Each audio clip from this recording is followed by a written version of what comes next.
Gen Sagopi seri 157 Kongso Dewa gugur. Kini hampir semua prajurit Sengkopuro, Gwo Barung, dan Magadha telah meninggalkan alun-alun.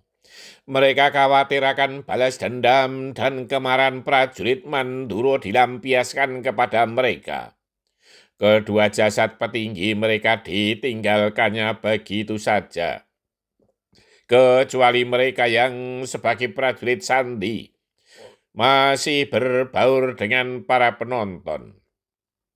Walau hari telah mulai petang, namun para penonton masih belum membubarkan diri. Mereka bergerombol-gerombol membicarakan peristiwa yang luar biasa yang baru saja mereka saksikan.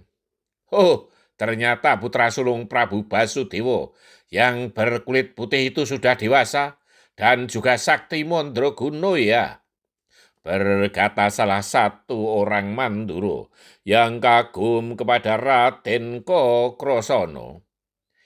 Raden Basudewa Kresna juga sangat menarik. Ia dalam cengkeraman Kongso Dewa namun selalu tersenyum. Senjatanya juga sungguh hebat, berputar menyilaukan, berkata yang lain mengagumi Raden Narayana. Kuku Bima juga tak kalah hebatnya loh. Tubuh Suratimantra yang kebal itu ternyata dengan mudah dapat dirobek hanya dengan kuku, saut yang lain. Tak habis-habisnya mereka membicarakan peristiwa seharian tadi. Yang aku tak mengerti, mengapa tubuh Suratimantra bisa hancur? Celetuk yang lain. Aku juga heran, mengapa bisa terjadi, padahal sebelumnya selalu bisa bangkit dan segar bugar kembali, saut yang lain. Yang aku heran, tadi orang yang itu loh, hidungnya panjang, tangannya panjang, kakinya panjang, pokoknya serba panjang, berteriak pertama kali bahwa Suratimantra telah tewas.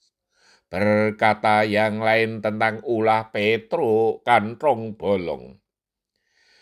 Hei, ternyata kelompok orang itu lucu-lucu. Ada dua orang yang bulat, ada yang kecil. Tetapi ada yang sangat tampan. Aku tadi berdiri dekat dengan mereka loh, berkata salah seorang yang merasa lebih tahu. Tiada bosan-bosannya mereka memperbincangkan yang mereka saksikan. Mereka bergembira dan banggakan gusti mereka yang sakti-sakti itu. Sementara itu Raden Ugrasena telah memerintahkan untuk merawat kedua jasad sebagaimana layaknya jasad seorang petinggi negeri. Sedangkan Raden Haryo Praburukmo memerintahkan para prajurit Mandura, Kumbina, dan dari Lesanpura untuk selalu bersiaga. Malam itu juga Prabu Basudewa meminta para kerabatnya untuk menghadap di pendopo keraton Mandura. Mereka yang menghadap adalah Patih Sara Gopita, Raden Haryo Praburukmo, Raden Ugrasena, Raden Kokrasana, Raden Basudewa Kresna, Raden Bimasena, Raden Permadi, dan para punakawan, serta Rara Ireng alias Dewi Warasumudra atau Dewi Bratajaya.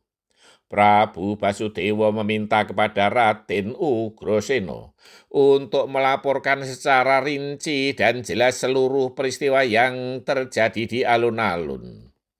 Dengan panjang lebar dan secara rinci, Raden Ugrasena melaporkan seluruh peristiwa yang terjadi di alun-alun, juga tentang tidak terjadinya kerusuhan-kerusuhan selama penyelenggaraan adon-adon. Semuanya aman. Bahkan Raden Ugrasena juga melaporkan segala kejadian yang terjadi di Widoro Kandang yang belum sempat dilaporkan kepada Prabu Basudewa. Begitu besar jasa Angger Bimasena. Oleh karena itu, aku berpesan kepada anak turunku agar selalu bersahabat bahkan selalu bersaudara dengan anak turun Pandu. Sabda Raja Prabu Basudewa kemudian. Dimas Ugrasena yang belum kau laporkan bagaimana Ditya Suratimantra menjadi hancur? Pinta Prabu Basudewa. Hangger Bimasena, apa yang sesungguhnya terjadi? Raden Ugrasena menanyakan kepada Raden Bimasena. Aku juga tidak tahu. Petruk yang lebih tahu, jawab Raden Bimasena. Loh, saya cuma ngantar Ndara Arjuna, J. Petruk berkilah. Wah, kaya main basket ya, Kang. Bali kok dioper-oper. Celetuk Bagong. Padamu, Gong. Zaman ini belum ada basket tahu. Seloro Gareng bersambung. Benar kata pepatah, habis gelap terbitlah terang.